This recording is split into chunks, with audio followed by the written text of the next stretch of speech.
बिस्मिल्लाहिर्रहमानिर्रहीम। अस्सलाम वालेकुम। मैं उमैर हसन खान, मैं इस वक्त मौजूद हूँ लेक विस्टा में। मेजर शहबाज साहब, major Shahbaz Sulehri, chief operating officer गेमिन कंस्ट्रक्शंस प्रीकास्ट से।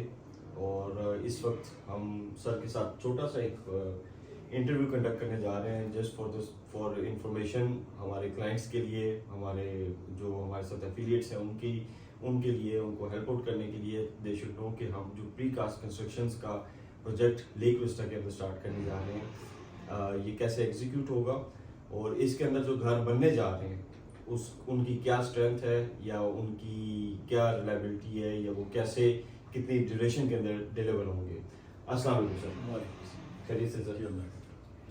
सर सबसे पहले तो ये बताइएगा ये प्री कास्ट क्या चीज़ क्या है, आप इसको कैसे इनिशिएट करते हैं? अच्छा, जो कंक्रीट होती है ना, ये दो तरह में यूज होती है सर। एक प्री कास्ट होती है और एक कास्ट इन सिचु होती है। सर कास्ट इन सिचुएशन जहाँ पे आपने करनी है वहाँ पे आप उसके फॉर्म वर्क करते हैं, जिसे हम शटरिंग कहते हैं, और वहाँ पे अगर आप उसको कंक्रीट पोर करेंगे तो वो उसको हम कहते हैं कास्ट इन सिचु। और एक प्री कास्ट होती है कि आप उसको कहीं और पे कास्ट करते हैं, बनाते हैं, और फिर वहाँ से उसको ट्रांसपोर्ट करके कहीं और पे असेंबल करते हैं, ब्रिजेस की तरह। जैसे ब्रिजेस होते हैं, ब्रिजेस के गर्डर्स आप नीचे लॉन्च करते हैं, नीचे कास्ट करते हैं, उसके बाद फिर उसको क्रेन से लॉन्च कर देते हैं, तो वो precast basically precast है। जो ब्रिजेस की जो आप पाइलिंग करते हैं, जो शॉर्ट्स होती हैं, वो कास्ट इन सिचु होती है, वो आप उधर ही बनाते हैं। उधर ही बनाते हैं, ठीक है। ये डिफरेंस है सर ये जो अभी लेक विस्टा में रिसेंटली हम लोग का आपस में MOU साइन हुआ है, इसमें जो हम लोग घर कंस्ट्रक्ट करने जा रहे हैं, इसके अंदर घर की डिलीवरी के हवाले से, या let's say for the grey structure, इसके अंदर मिनिमम और मैक्सिमम टाइम एक 5 मरले के घर के ऊपर क्या एक्सपेक्टेड है, ये क्या लग सकता है? जी, एक घर जो 5 मरले का ना, हम आपको डेली का एक घर देंगे एक स्टेज के बाद। अदरवाइज जो एक साइकिल है एक घर के कंप्लीट होने का, वो 7 to 10 डेज है।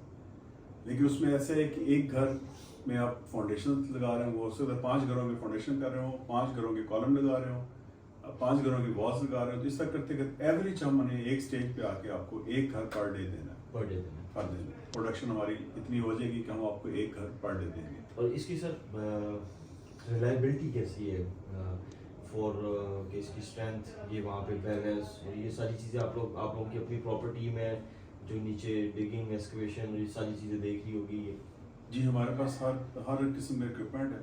ठीक है। हमारे अपनी क्रेन्स हैं, हमारे अपने ट्रांसपोर्टर्स हैं, हमारे अपने स्पेशलाइज्ड ट्रेंड बंदे हैं, ठीक है, जो एक्सकवेशन करते हैं। हमारे पास डिफरेंट एक्सकवेटर्स हैं हर लेवल की, ठीक है। जो रिक्वायर्ड होती है वही हम एक्सकवेटर भेजते हैं, उसको एक्सकवेट करती है। ठीक है। उसके बाद हमारी जो क्रेन्स और ट्रॉले मूव करते हैं, जैसे 40 फुट ट्रॉले हैं, इसके ऊपर हमारे पूरे के पूरा 2 ट्रॉलों के ऊपर हमारे 2 घर चले जाएंगे 5 मरले। अच्छा जी, ठीक है। ठीक है। और वो फिर जाके क्रेन्स उसको इंस्टॉल करती हैं टोटल। ठीक है। ठीक है। हमारा जो जब एक दफ़ा कंप्लीट घर पहुंच गया तो हम 3 to 4 डेज में हमने उसको असेंबल करना है, और उसको हमने नीचे कच्चा फर्श कहते हैं वो हमने करना है, और छत की ग्राउटिंग करके 7 to 10 डेज में हमने एक घर नॉर्मल हम हैंड ओवर करते हैं। अच्छा, गुड। और सर ये जो प्री कास्ट, जैसे कि पाकिस्तान के अंदर इतना ट्रेंड नहीं है, ये चीज़ अभी इनिशिएट हो रही है हाउसिंग के अंदर। वैसे तो प्री कास्ट चीज़ें यूज़ होती नहीं है ब्रिजेस या कमर्शियली। ये अर्थक्वेक के हवाले से या सेम सीपेज, जो एक आम आदमी डेफिनेटली घर लेता है तो वो छोटी छोटी चीज़ें देखता है, या इसी के साथ में एक और चीज़ और ऐड ऑन कर देता हूँ। ड्यूरेशन तो आपने बता दिया, आम घर बनने में मिनिमम भी 4 से 6 महीने लगते हैं, तो we can deliver it in like, हम इसको 15 दिन ले लेते हैं, 7 से 15 दिनों के अंदर हम घर क्लाइंट के हैंड ओवर कर सकते हैं। Grey structure, not the refined house. ठीक है सर, आप लोगों ने इसके कोई लैब टेस्ट या जो आप कंक्रीट यूज़ कर रहे हैं वो चीज़ें भी? जो हम कंक्रीट यूज़ कर रहे हैं वो हमारी बैचिंग प्लांट से जाती है, कंप्यूटराइज्ड बैचिंग प्लांट। अच्छा, ठीक है। ठीक है। उसमें आप जो आपने JMF job mix formula feed कर देना, उसने उस हिसाब से कंक्रीट आपको दे देना। ठीक है। हमारे जो स्ट्रक्चर एलिमेंट हैं, जैसे फुटिंग है, कॉलम्स हैं, बीम्स हैं और हॉलो कोर स्लैब्स हैं, ये सारी की सारी हमारी 4000 PSI पे डिजाइंड कंक्रीट की। ठीक है। उसमें RCC जो है ना, वो स्ट्रक्चर इंजीनियर हर उसकी यूजेज के हिसाब से बताता है। फॉर एग्जांपल डबल स्टोरी है तो उसके कॉलम की थिकनेस बढ़ा देगा, उसमें स्टील बढ़ा देगा, कॉलम फुटिंग में स्टील बढ़ा देगा। ठीक है। तो और लेकिन कॉलम जो हमारा स्ट्रक्चर मेंबर्स हैं जितने भी, उनमें हम 4000 PSI कंक्रीट यूज़ करते हैं। हाँ, जो हमारी वॉल्स है ये आरसीसी का सैंडविच है बेसिकली। ठीक है 1.5 इंच की आरसीसी है, कंक्रीट है, रीइंफोर्स कंक्रीट है ठीक है दोनों साइडों पे, जिसमें हम स्टील का जाल, सरिये का जाल है और कंक्रीट है। सेंटर में 2 इंच की ईपीएस है, एक्सपेंडेबल पॉलीस्टाइरीन, जिसे हम आम जबान में थर्मोपोल कहते हैं, थर्मोपोल या पैकिंग इंसुलेशन आप कह लें। जिसे पैकिंग मटेरियल बनता है। ठीक है वो बेसिकली बहुत अच्छा इंसुलेटर है। ठीक है ठीक है, तो जो हम इंसुलेशन यूज करते हैं उससे जो हमारी वॉल्स हैं उनकी आर वैल्यू 8.2 मतलब ग्रेटर देन 8 आती है। ठीक है अगर आपने 8 आर वैल्यू ब्रिक्स की वॉल में लेनी है तो आपको कम से कम 3 फुट चौड़ी वॉल बनानी पड़ेगी। 3 फुट चौड़ी 3 फुट चौड़ी वॉल। ठीक आपने है। देखा होगा कि अंग्रेज के ज़माने में जो चौड़ी चौड़ी दीवारें होती थी, जो ऊंची छतें होती थी, जिससे गर्मी कम होती थी, अंदर ठंडक का एहसास होता था। अब 3 फुट ब्रिक वॉल को आपने 5 इंच की कंक्रीट की वॉल में लेके आया और वो इफेक्ट लेना, तो वो सिर्फ और सिर्फ ईपीएस की वजह से। आप ये देखें जो आपका कूलर है, पानी का कूलर है, उसके अंदर भी यही थर्मोपोल होती है प्लास्टिक। राइट बिल्कुल ऐसी।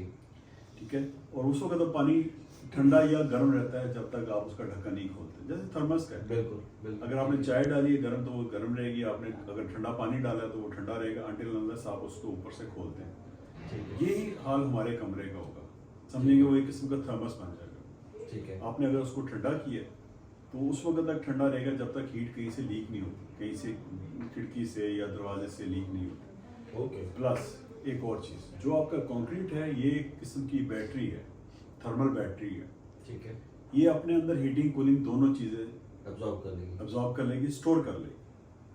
ठीक है, और उसके बाद फिर जिस तरफ टेम्परेचर कम होगा उस तरफ को वो उसको रिलीज करना शुरू कर देगी। अच्छा फॉर एग्जांपल आपके बाहर बहुत गर्मी है तो जो आपकी वॉल है वो सारे दिन धूप की एनर्जी को स्टोर करती रहती है, ठीक है और जब रात आती है तो जो बाहर उसने एनर्जी स्टोर की होती है वो अंदर की तरफ फेंकना शुरू कर देती है। ऐसी ठीक है, तो हमारे वाले सिस्टम में जो बीच में इंसुलेटर है, जो अंदर आपने ठंडा किया या गर्म ठंडा किया, वो रहेगा। अंदर वाले कंक्रीट बैटरी ने उसको स्टोर कर लेना है, और जो बाहर वाला है उसने बाहर वाले को कर लेना है। तो जो वो बाहर वाले ने स्टोर किया वो अंदर डिस्पेंस नहीं करेगा क्योंकि आगे इंसुलेशन आ गई। ठीक है ठीक है, इसलिए ये बहुत ज़्यादा एनर्जी एफिशिएंट है।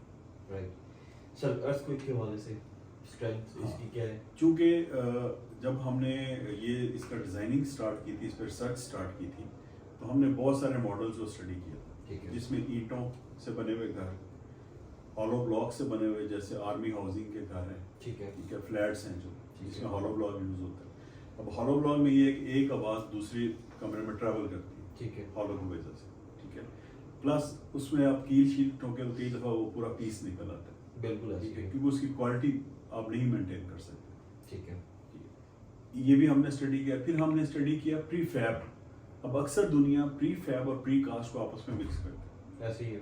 जो प्री फैब है वो बेसिकली लाइट गेज स्टील से बनती है, उसमें 25 गेज की 2 शीटें दोनों साइडों पर होती है और सेंटर में सिर्फ 2 इंच की इंसुलेशन होती है, ठीक है जो बहुत लाइट वेट होती है, जिसमें आवाज़ भी ट्रैवल करती है, प्लस आप जब फ्लोर पे चलते हैं तो उसकी वाइब्रेशन भी ट्रैवल करती है, दोनों चीज़ें ट्रैवल करती ठीक है है।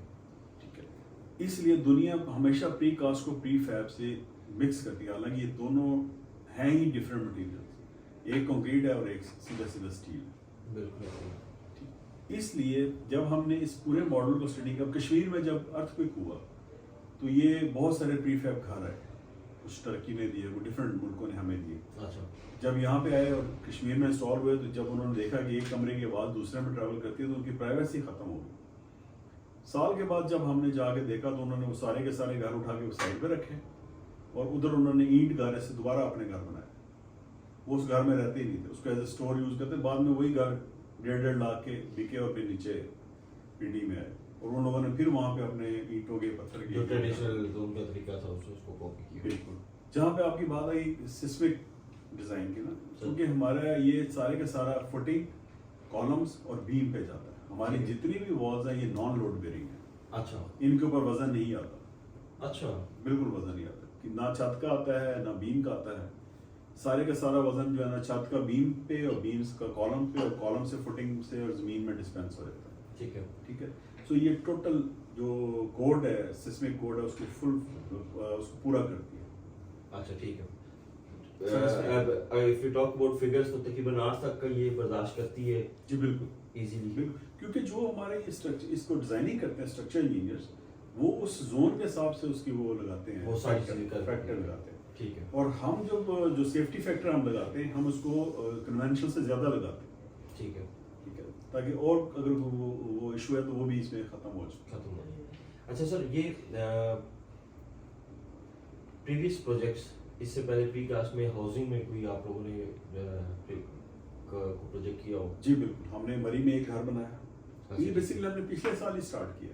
ये अच्छा। घर बनाया था हमने जनरल अली कुली खान खटक जो हमारे चेयरमैन है, सर। उनका एक मदरसे का कारी था, उनके लिए घर बनाया पेशावर के लिए। अच्छा। तो अभी हमने घर बनाया ही था तो एक क्लाइंट आ गया हमारे पास, उन्होंने कहा कि मुझे तो फौरन चाहिए और यही घर चाहिए। अच्छा। तो वही घर फिर उठा के हमने उनको न्यू मरी में बना दिया। अच्छा। तो उसके बाद फिर हमने अभी रिसेंटली हमने दो पुलिस फंड, ये जो हेडक्वार्टर है इस्लामाबाद में, सर। वहाँ पे पुलिस ऑफिसर्स की रेजिडेंसेस बनाई हैं हमने। अच्छा। हाँ, अभी हमारे पास अभी इसके बाद आपके साथ लेक विस्टा के साथ जो हम लोग घर बना रहे हैं इन सर। वो है। और अब हम कैपेसिटी अपनी और इन्हांस कर रहे हैं क्योंकि बहुत सारी क्यूरीज आ रही हैं हमें। No you are jumping into housing industry apart from ये कमर्शियल चीजों से हट के जी, हाउसिंग बिल्कुल, में भी प्रॉपर्ली इन होने जा रही है। बिल्कुल, उसकी एक सबसे बड़ी रीजन ये है कि पाकिस्तान में ग्रीन बिल्डिंग कोड अप्रूव हो गया। अच्छा, ठीक है। और इस वक्त जो पाकिस्तान, पूरे पाकिस्तान में ग्रीन बिल्डिंग बना रहा है वो गैमन बना रहा है। प्री कास्ट स्टैंड्स लाइक ये उस कैटेगरी के अंदर फॉल बिल्कुल 100% उस कैटेगरी में फॉल करता है। और इसके अंदर की लेवरेज आगे सिटीजन के लिए कोई होगी गवर्नमेंट की तरफ से एक्सपेक्टेड है? डेफिनेटली गवर्नमेंट टैक्स इंसेंटिव देगी, बिल्कुल इंसेंटिव देगी। इंसेंटिव होगा। क्योंकि आपकी एनर्जी सेविंग, आप अगर क्लाइमेट चेंज के ऊपर जा रहे हैं, कंट्रोल कर रहे हैं, तो वो तो 10 से 12 20 साल जब दरख्त बड़ा होगा तो उसका इम्पैक्ट आएगा ना। बिल्कुल। इसका इम्पैक्ट तो जिस दिन बन गया अगले दिन से शुरू है ना। मसलन एक घर ने अगर बिजली 30% कम यूज कर रहा है तो डेफिनेटली 30% प्रोडक्शन भी कम हो जाएगी। आपके पाकिस्तान में जो सबसे ज्यादा बिजली कंज्यूम होती है वो आपकी हीटिंग कूलिंग के लिए होती है सर, और वो इसमें कंट्रोल है हमारे घर में। बिल्कुल, और इसमें हीटिंग कूलिंग दोनों चीजें कंट्रोल। रिजर्व है। ठीक है। जिस तरह आपके गैस के बिल जितने ज्यादा, कितनी महंगी गैस होगी, आप देखिए कि जो लोग सर्दियों में हीटर चलाते थे अब वो सर्दियों में एसी चलाएंगे, इन्वर्टर चलाएंगे क्योंकि गैस महंगी होगी। गैस महंगी होगी। सर लास्ट क्वेश्चन, ये जो भी हम मटेरियल यूज कर रहे हैं, कंक्रीट होगी, स्टील हो गया, जैसा आपने बताया कि स्ट्रक्चर इंजीनियर जो भी आपका इसका फार्मूला डिजाइन करता है बैचिंग प्लांट के लिए, तो do you go for any inspection, या आपने मुझे बताया था कि आप लोगों ने इसको लास्ट जो करवाया था इंस्पेक्शन रिपोर्ट्स भी आप लोगों के पास हैं? बिल्कुल, हमने जो वॉल्स हैं इनका हमने टेस्ट कराया मिलिट्री कॉलेज ऑफ इंजीनियरिंग से। ठीक है। प्लस हमारी जो हमारे साथ इन कोलैबोरेशन है, ये पे है अपना फाउंडर हैं एनर्जी इंस्टीट्यूट लम्स के, ठीक है। डॉक्टर फयाज अहमद चौधरी, उनकी है टीम इंजीनियर गिल्ड के नाम से। ठीक वो है। हमारे साथ इन कोलैबोरेशन है। इसकी जितनी भी बिल्डिंग इंफॉर्मेशन मॉडलिंग है ना, बिम मॉडलिंग कहते हैं उसको, ठीक है। वो सारी वो हमें करते हैं। वो हमें रिकमेंड करते हैं कि इसमें जो इंसुलेशन है आपने कौन सी यूज करनी है। अच्छा। फिर वो जब आपका घर बन जाता है तो फिर उसकी इंस्पेक्शन पे आते हैं, थर्मल कैमरास के साथ अपना गैजेट लगाते हैं। वो फिर आपको सर्टिफिकेशन देंगे कि ये कितने % हीटिंग कूलिंग सेव करता है। ओके। ठीक है, वो फिर पूरा वॉल्स का एक थर्मल एक्सरेज करेंगे, वो बताएंगे कि इसमें किस जगह पे हीट लीकिंग के चांस है, क्या है, उसकी फिर फर्दर ट्रीटमेंट भी वही बताते हैं। वो भी ठीक, अगर कोई हो तो। वैसे नॉर्मली हमारे यहाँ होती नहीं है क्योंकि हर चीज़ मशीन कंट्रोल्ड है, ह्यूमन एलिमेंट इसमें बहुत कम है। सो हमारी इंसुलेशन अल्हम्दुलिल्लाह आज तक वो हुआ नहीं कि कहीं से उन्होंने कहा हो कि यहाँ पे आप ऑलरेडी एक्स्ट्रा इंसुलेट करें इसको। ठीक है। Thank you very much sir, बहुत Thank you very शुक्रिया much. आपका। बहुत शुक्रिया। नाजरीन, हम लोगों ने प्री कास्ट के हवाले से जो भी बेसिक सवाल थे वो मेजर शहबाज साहब के साथ किए। सबको समझाने के लिए बेसिकली इस इंटरव्यू का या इस वीडियो का मकसद ये था कि लोगों के अंदर प्री कास्ट के हवाले से अवेयरनेस पैदा की जा सके या अंडरस्टैंडिंग डेवलप की जा सके कि वो लोग, उनका कॉन्फिडेंस बिल्ड हो, so they should move on buying for precast houses.